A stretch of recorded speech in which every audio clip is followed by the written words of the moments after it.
Bonjour à tous, bienvenue à ce AWS Summit à Paris 2022. J'espère que vous avez appris beaucoup de choses ce matin et que vous allez apprendre beaucoup de choses durant cette session.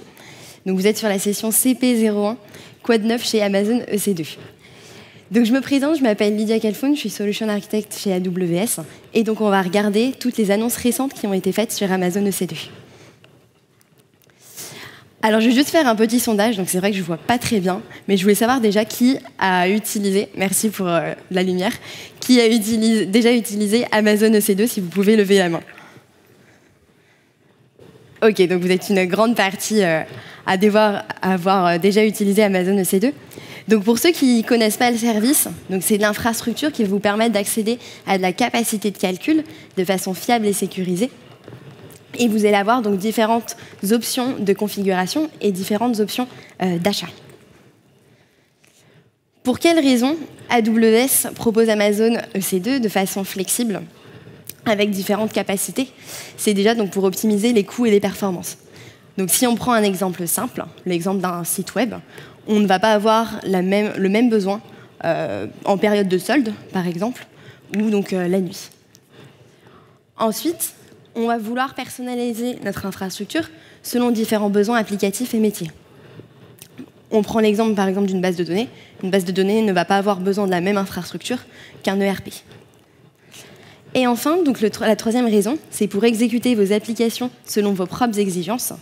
Donc, vous allez avoir différentes exigences, que ce soit, par exemple, sur la localisation des données, ou encore donc, avoir le choix de différents processeurs.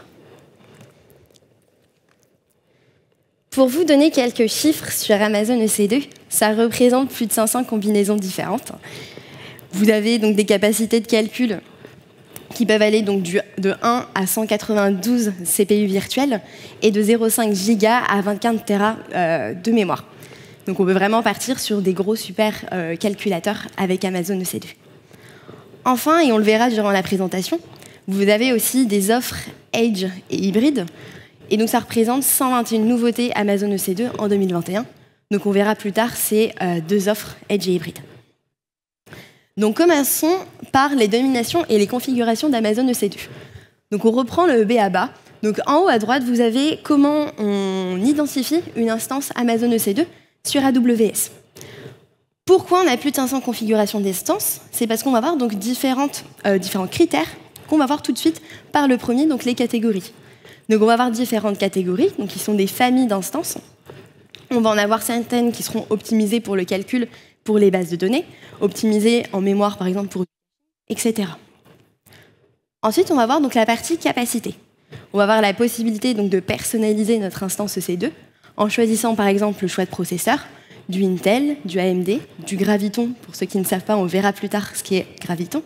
On va pouvoir choisir donc le type de disque que l'on souhaite, du HDD, du SSD, etc. Ensuite, donc, on va choisir la taille de notre instance.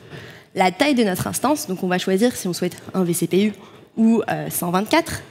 On va pouvoir aussi choisir différentes configurations, comme le bare metal.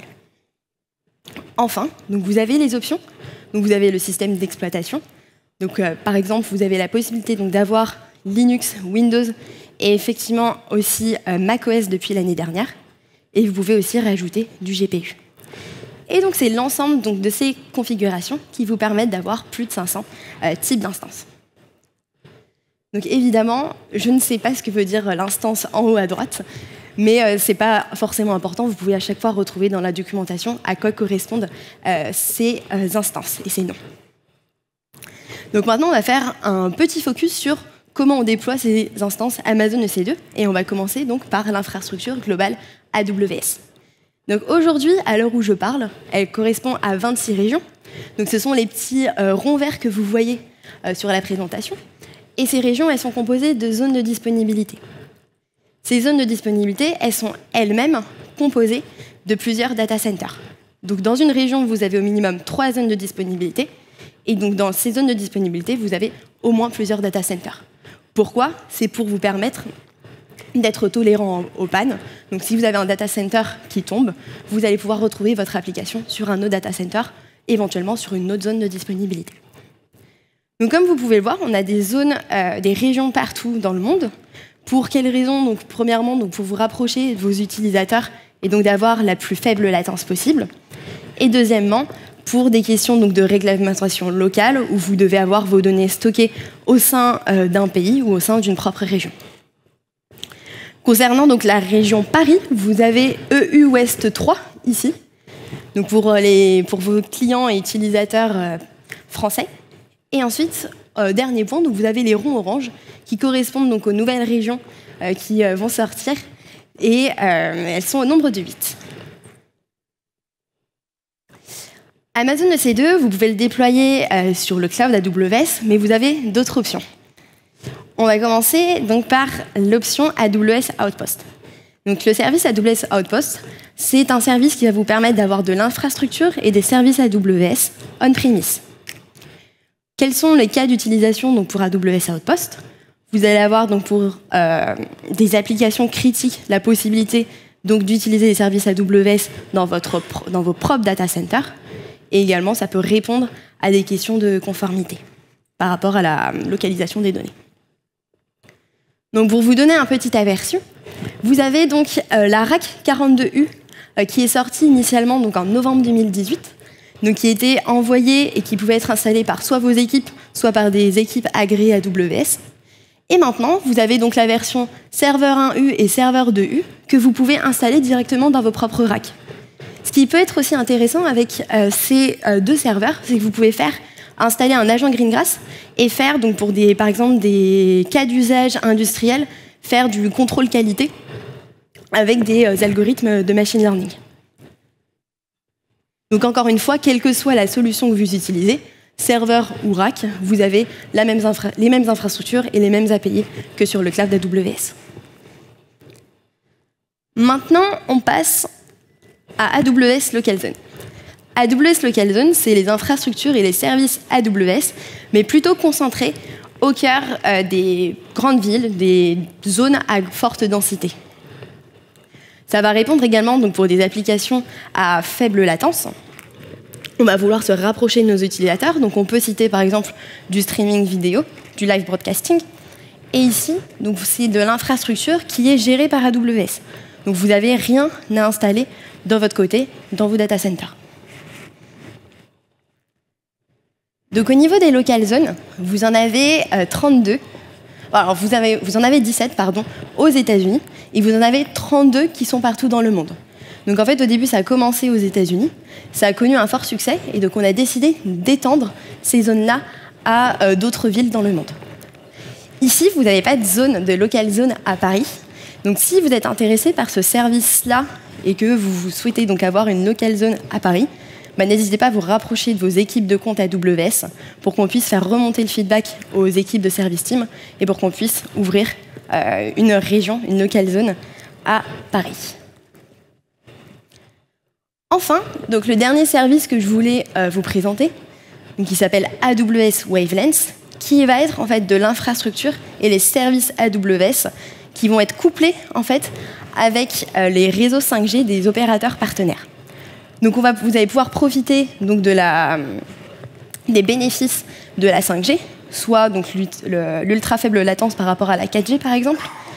Et ici, donc vous allez avoir de l'infrastructure qui est gérée par AWS et qui est au sein des data centers de nos partenaires. Au niveau donc, de nos partenaires, on en a 4 pour l'instant et un qui a été annoncé. Et vous pouvez donc retrouver des zones wavelengths aux États-Unis, en Allemagne, à Londres, en Corée du Sud et au Japon. Maintenant, on va regarder, et je vais faire un parallèle avec un sujet que j'aime beaucoup, pour voir quel est le message que je veux que vous reteniez de cette présentation. Donc je vais faire un parallèle avec la cuisine et la gastronomie française, qui est peut-être un sujet qu'on aime tous. Et j'ai décidé de faire une omelette ce midi.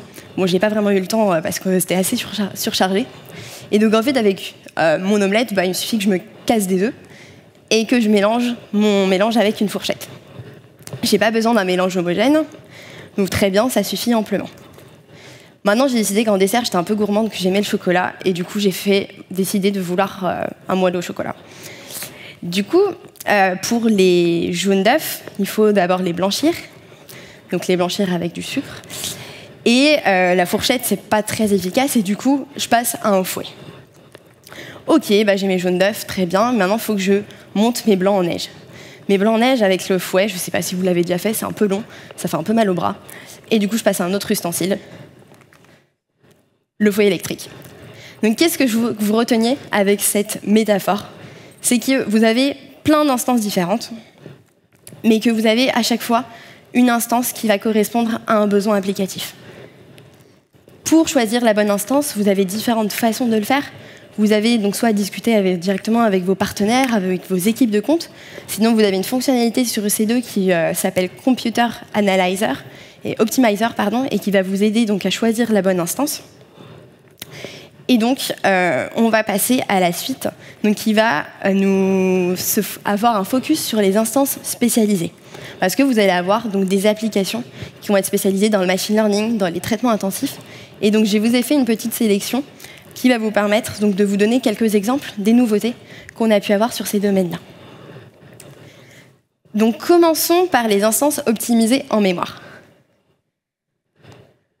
Alors évidemment, vous n'êtes pas obligé de retenir les noms des instances, mais c'est pour que vous compreniez l'idée qu'il y a derrière. Donc on a lancé l'instance X2IDN et l'instance X2IEDN qui va en fait pouvoir vous permettre donc, de lancer, migrer par exemple des workloads SAP, SAP for HANA, avoir des applications HPC ou faire du machine learning avec donc une instance qui peut vous permettre d'aller jusqu'à 4 Tera de mémoire et jusqu'à 3,8 Tera de disque. Ces instances-là, elles ont le processeur de 3e génération, Xeon Scalable ou Ice Lake pour ceux qui connaissent. L'objectif de sortir de nouvelles instances, c'est toujours de s'améliorer et d'augmenter le ratio prix-performance, donc avoir une meilleure performance et réduire les coûts. Maintenant, je vais donner un exemple sur les instances qui sont optimisées pour les traitements graphiques. Et je vais vous parler donc de l'instance EC2VT1. Donc je ne sais pas s'il y a des personnes qui travaillent dans les médias. Et donc ça peut être une instance qui offre le meilleur prix sur AWS pour le transcodage vidéo live. Cette instance, elle a une carte Xilinx U30, donc qui va être intéressante donc, pour le transcodage vidéo live, qui va supporter la 4K UHD. Et ce qui va être intéressant, c'est que vous pouvez bientôt le déployer on-premise avec AWS Outpost. Donc si vous avez une rack avec vos utilisateurs pour faire du streaming live, vous aurez une latence très inférieure à si vous la déployez par exemple sur AWS. Je continue avec un autre exemple, donc dans les traitements graphiques, avec l'instance EC2G5, qui ici donc, pourrait très bien s'appliquer par exemple pour des rendus graphiques pour les jeux vidéo, donc pour améliorer l'expérience des joueurs de votre jeu vidéo. Et ici, vous pouvez avoir jusqu'à 8 GPU de NVIDIA A10G Tensor Core, donc pour des use cases de jeux vidéo, mais également on pourrait l'utiliser pour des modèles complexes de machine learning, plutôt de deep learning. Et donc pour vous donner un exemple donc, de data, on estime qu'on a des performances jusqu'à 3 fois supérieures donc en rapport prix-performance par rapport donc, à la stance de la génération précédente. Je continue du coup avec la partie machine learning. Je ne sais pas s'il y a des data scientists dans la salle, mais donc on a développé toute une offre pour le machine learning qu'on a divisé en deux, entraînement et inférence. On travaille beaucoup sur cette offre-là parce qu'on a beaucoup de rapports qui disent que le machine learning va transformer les entreprises d'ici les prochaines années. Donc on a d'abord la première catégorie, entraînement, donc qui va être pour choisir son modèle, entraîner son modèle, ajuster les hyperparamètres. Et encore une fois, donc vous allez avoir différents types d'instances qui vont, pour certaines, avoir du NVIDIA à 100, d'autres qui vont plus correspondre à des modèles de deep learning. Ensuite, donc, vous avez la partie inférence. Donc la partie inférence, vous avez la possibilité de faire des inférences par lot, des inférences en temps réel. Et donc vous avez également donc, une gamme de choix, donc aussi avec du GPU. Et vous avez par exemple, donc pour la toute dernière, l'élastique inférence, qui vous permet de rajouter du GPU à vos propres instances EC2 que vous avez utilisées pour faire vos premiers tests pour les inférences. Pour vous donner donc un exemple très bref d'instance Amazon EC2, donc TRN1, qui est en preview pour le moment, c'est une instance qui a été optimisée et travaillée spécialement donc, pour les modèles et l'entraînement des modèles de machine learning. Elle a été optimisée donc, pour les frameworks Python qui sont le plus connus, donc TensorFlow et PyTorch. Et ce qui est intéressant donc, avec cette instance-là, c'est que vous pouvez les déployer dans ce qu'on appelle un EC2 Ultra Cluster.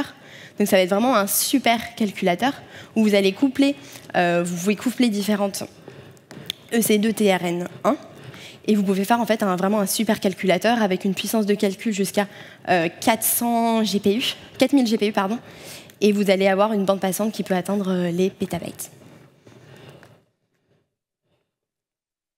Donc j'en ai fini avec mes instances spécifiques. Je voulais donc vous parler de deux autres fonctionnalités qui pouvaient être intéressantes pour vous.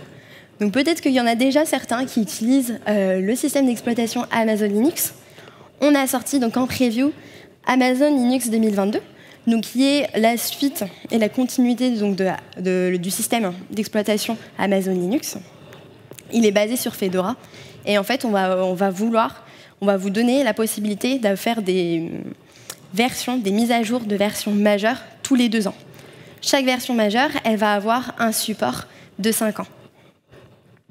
Ensuite, vous avez aussi des mises à jour de versions mineures qui peuvent être faites qui vont sortir de façon trimestrielle. Et vous avez la possibilité ici de contrôler quand vous voulez faire ces mises à jour. Donc grâce à la fonctionnalité de verrouillage de version. Le deuxième point dont je voulais vous parler aujourd'hui, Amazon EC2 Serial Console, qui vous permet en fait de vous connecter au port console comme si vous aviez connecté votre clavier et votre écran sur l'instance EC2. Donc ça vous permet donc de détecter et de réparer les pannes de disque, de regarder quels sont les pilotes qui sont manquants et de les installer. Et donc tout ça, vous pouvez le configurer via IAM. Maintenant qu'on a vu donc les différentes annonces concernant les instances, on voulait donc parler aujourd'hui donc du matériel, du hardware qu'AWS conçoit pour les sortir ces nouvelles instances. Parce qu'on sort des nouvelles instances de façon rapide et il y a une raison pour cela. Et je vais commencer donc par le système Nitro.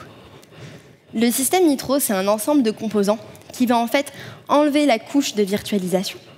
Donc qui va enlever les frais de virtualisation et qui va découpler les fonctionnalités de l'hyperviseur dans différents modules. Donc on pourrait vraiment voir ça comme une application monolithique qu'on diviserait en petits blocs, en microservices. Donc au niveau donc, des blocs qui existent sur le système Nitro, vous avez donc les cartes Nitro, donc qui sont un ensemble de familles de cartes qui vont accélérer l'entrée-sortie pour le VPC, pour le disque, etc. Ensuite, vous avez le processeur Nitro Sécurité qui est intégré à la carte mère et qui va en fait bloquer toute personne de faire des modifications sur le BIOS et sur les ressources matérielles. Et enfin, donc, vous avez l'hyperviseur Nitro, donc, qui est un hyperviseur léger et qui va vous permettre donc, de gérer l'allocation mémoire et CPU. Et donc avec ce système-là, vous allez avoir des performances similaires au bare metal. Donc en fait, puisque vous avez des combinaisons, des blocs, un assemblage de blocs, c'est ce qui nous permet en fait de livrer plus rapidement et plus fréquemment des nouvelles instances EC2. Et pour vous illustrer ce propos, je vous ai mis un graphique. Donc un graphique où vous avez en 2017 la sortie du système Nitro. Et vous voyez qu'entre 2007 et 2021, vous avez une courbe exponentielle. Donc le système Nitro nous a permis d'accélérer l'innovation autour d'Amazon EC2. Il nous a permis de sortir de nouvelles instances EC2 plus fréquemment. On travaille également donc, sur un disque SSD, donc, qui s'appelle AWS Nitro SSD, donc, qui va nous permettre d'avoir plus d'entrées-sorties. Et donc on estime qu'on a une latence d'entrée-sortie inférieure de 60% par rapport à des disques SSD disponibles sur le marché, équivalents. Et donc ici, toutes les données sont stockées sur le disque toutes les données stockées sur les disques sont chiffrées au repos avec les clés éphémères AES 256. Maintenant, je voulais vous parler donc de la deuxième partie, de la deuxième ressource matérielle sur laquelle Amazon travaille, qui s'appelle AWS Graviton. Donc AWS Graviton, c'est un processeur ARM que vous voyez donc à droite et qui va vous permettre donc d'avoir un rapport prix-performance supérieur de 40%. Ce processeur ARM, vous pouvez l'utiliser pour différentes applications. Donc vous pouvez voir qu'en termes de famille d'applications, vous avez donc pour du calcul optimisé, pour du stockage, également pour de la mémoire améliorée. Et vous avez la possibilité donc de le tester gratuitement. Si vous voyez bien, vous avez l'instance TKG qui est en free trial. Vous avez déjà différents clients qui ont adopté Graviton 2. Ils sont de toute industrie différente, donc on retrouve les médias, on retrouve donc les réseaux sociaux, les jeux vidéo, on retrouve également des grossistes d'hôtels. Mais donc tout ça pour vous dire que vous avez donc des clients qui ont déjà adopté cette technologie-là. Vous pouvez retrouver toutes les histoires et les bénéfices que chaque client a eu grâce à Graviton 2 sur le site web AWS et la rubrique, je crois que c'est cas client, étude de cas, pardon. On peut très bien coupler les deux ressources matérielles, donc Graviton 2 et le disque SSD Nitro, au sein de mêmes instances. Et donc deux instances qui sont sorties l'année dernière, donc qui sont la IM4GN et la IS4GN, qui vont encore une fois dans le sens de vous apporter la meilleure technologie, vous apporter la meilleure infrastructure, dans le but donc de diminuer le prix de vos instances et avoir une meilleure performance. Donc ici, c'est plutôt des instances pour du stockage optimisé. Donc dans le premier cas, vous avez plutôt pour donc, des bases SQL, NoSQL. Et de l'autre côté, vous êtes plus avec des use cases, avec des entrées-sorties plus importantes. On ne s'arrête pas là et on continue de travailler sur le processeur ARM Graviton en sortant donc en preview Graviton 3. Donc par rapport à Graviton 2, ce qu'on peut dire, c'est qu'on a des performances jusqu'à 25 fois supérieures à celles de Graviton 2. Et pour ce processeur, on s'est intéressé aussi à l'impact énergétique de ce processeur. Je pense que nous, en tout cas chez AWS, c'est quelque chose qui nous tient à cœur, le développement durable et l'impact carbone qu'on peut avoir de nos propres activités. Je pense que vous également. Et donc, après l'étude sur ce processeur ARM Graviton 3, on estime qu'on a une efficacité énergétique 60 fois supérieure par rapport aux EC2 comparables.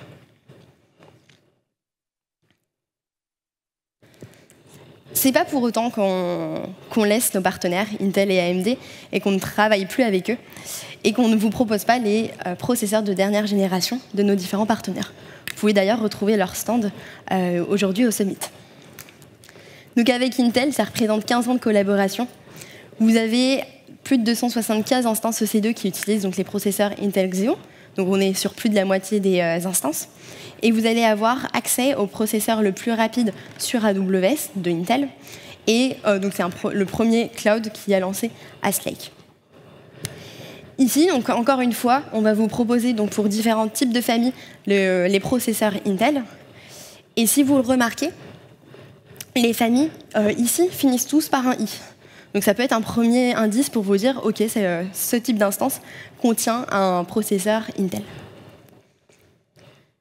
De même pour AMD. Donc, on estime que vous pouvez avoir jusqu'à 10% d'économie pour les applications x86. Et vous avez la possibilité d'accéder donc à différents CPU et GPU de la gamme AMD. Ce qui va être intéressant, c'est que vous avez les différentes catégories, encore une fois, donc pour des bases de données, pour des bases de données NoSQL, du Redis, du Memcache. Et vous allez avoir donc deux autres catégories, donc plutôt pour des traitements graphiques avec du GPU Radeon Pro, et aussi donc bientôt disponible une instance spécialisée donc pour les calculs intensifs pour le HPC. Ici, comme peut-être que vous avez pu le remarquer, vous avez tous les noms d'instances qui se finissent par un A pour AMD.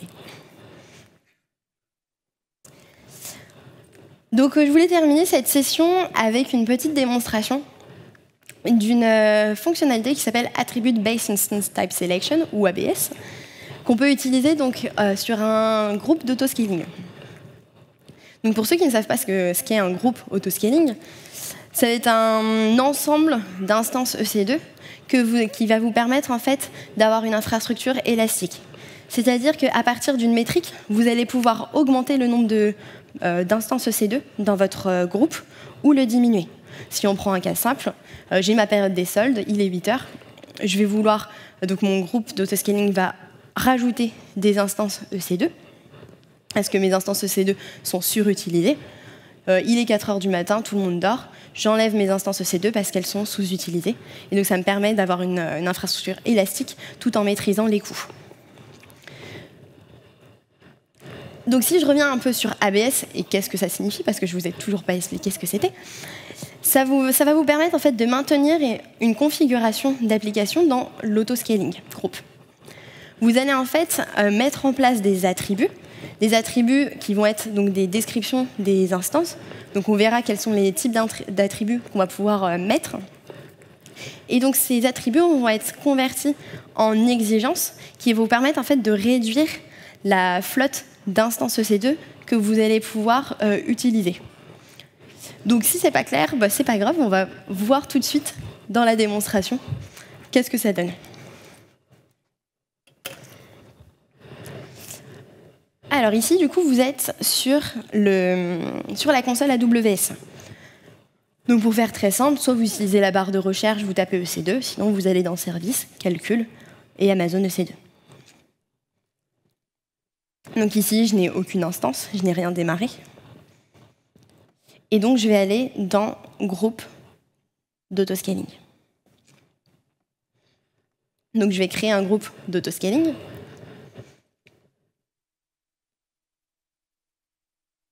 Je vais lui donner un nom. Donc Paris Summit Group. Et je vais mettre en place, rajouter un modèle de lancement. Un modèle de lancement, ça va être une AMI, donc un système OS, avec mon application déjà packagée dans une AMI. Donc je peux cliquer sur Suivant. On va choisir donc le VPC, le Virtual Private Cloud, où on va exécuter notre groupe autoscaling, et on va choisir les zones de disponibilité. Donc pour être tolérant en panne, on choisit le plus de zones de disponibilité. Donc ces zones de disponibilité sont au sein de la même région. Donc ensuite, on va pouvoir cliquer sur donc réinitialiser pour le modèle de lancement, et on va pouvoir accéder aux attributs d'instance. On peut également, et donc c'était la fonctionnalité qui était disponible, donc c'est le ajouter manuellement des types d'instances.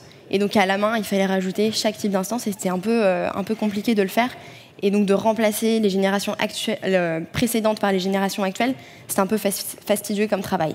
Donc c'est pour ça que la fonctionnalité spécifier les attributs d'instance est arrivée.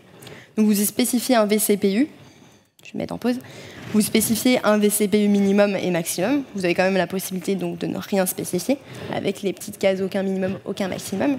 Et vous faites de même donc, pour la mémoire. Donc ici, on a 2 Go de mémoire minimum et on a 10 maximum. Donc vous voyez ici que pour le moment, on est à 42 instances, c'est-à-dire que j'ai 42 instances qui correspondent aux critères que j'ai spécifiés. Donc vous voyez que vous en avez de plusieurs familles différentes, du C6G, donc du C3, du C1, du C4. On ne va pas toutes les faire, mais encore une fois, donc toutes ces instances-là répondent aux critères que vous avez mis au-dessus. Donc pour l'instant, on n'a pas fait d'attributs, et là, on va rajouter des attributs. Donc au niveau des attributs, vous voyez par exemple qu'on va pouvoir filtrer sur les fabricants de CPU. Donc vous allez pouvoir choisir et filtrer entre Amazon, AMD et Intel.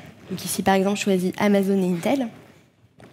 Et ici, on va voir que le nombre d'instances a diminué. On est passé à 33 instances. On peut rajouter d'autres attributs si on le souhaite. Donc par exemple, je vous parlais donc des générations d'instances. On peut dire que je veux seulement les instances de génération actuelle. Donc on sélectionne génération actuelle.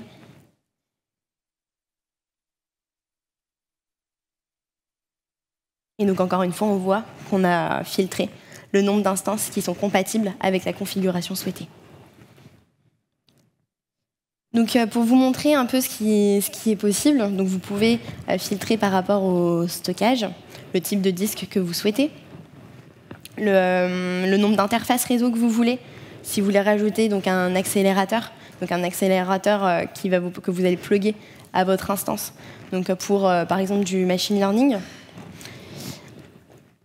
Et donc vous avez encore quelques, donc si vous voulez du bar métal, et donc d'autres attributs.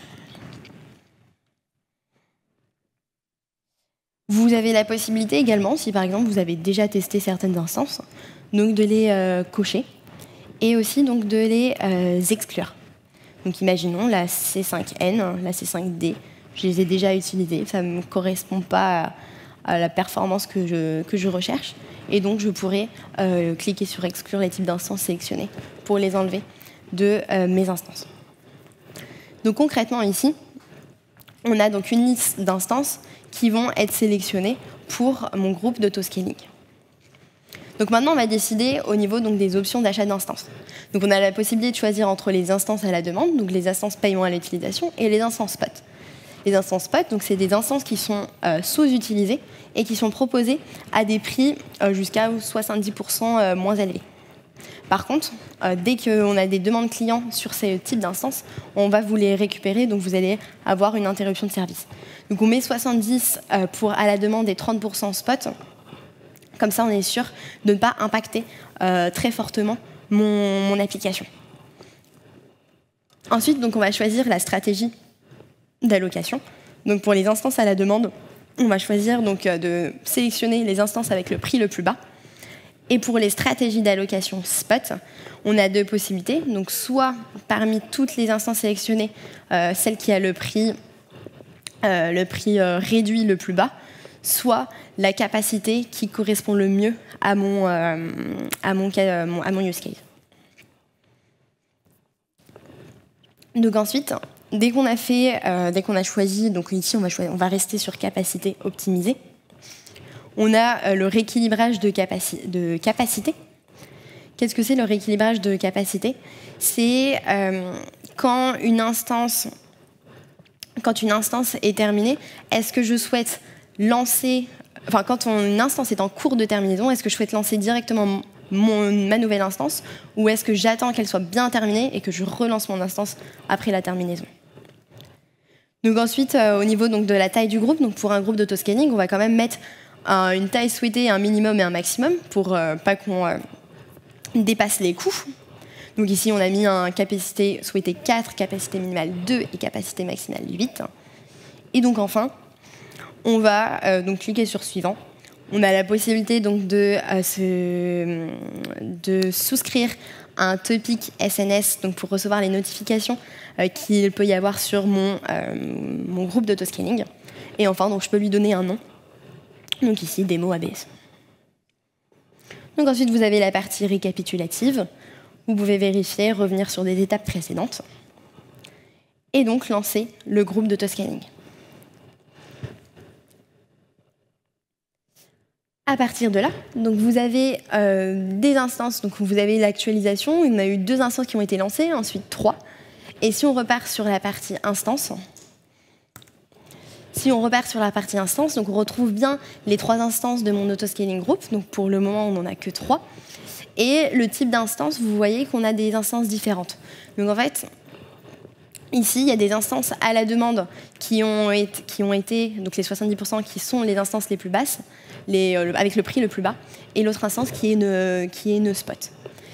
Dans zone de disponibilité, vous voyez également qu'on a finalement une instance dans chaque zone de disponibilité, donc pour avoir une tolérance aux pannes maximale. Si je devais conclure cette présentation avec 3 messages clés que je veux que vous reteniez. C'est le premier, c'est qu'on a 500 types d'instances, mais il n'y a pas de solution unique, c'est vous qui choisissez et ne vous inquiétez pas, tout est documenté et vous pouvez vous faire accompagner sur le type d'instance que vous voulez. Vous pouvez tester, vous pouvez les arrêter, vous pouvez les redémarrer. Donc ça, je pense que vous le savez, Amazon EC2 est un service assez flexible. Donc ça revient aussi donc, à mon deuxième message qui est donc changer d'instance. Vous pouvez upgrader, downgrader votre instance. et tester, regarder le monitoring, regarder l'utilisation de CPU, regarder les différents blogs qui sortent sur AWS pour justement savoir, connaître quelle est l'instance, le type d'instance qui serait le plus adéquat pour vous.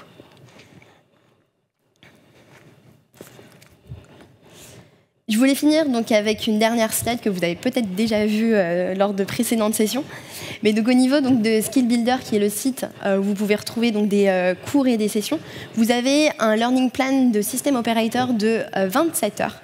Si vous êtes intéressé sur cette partie management de C2 et la partie donc un peu SysOps DevOps. Et enfin, donc, vous avez la partie certification. Donc, vous avez un stand directement au 2e étage, il me semble, où vous pouvez donc discuter avec des tech trainers, également donc des responsables training et certification qui pourront vous aiguiller sur cette partie-là. C'est tout pour moi. Je vous remercie beaucoup de m'avoir écouté.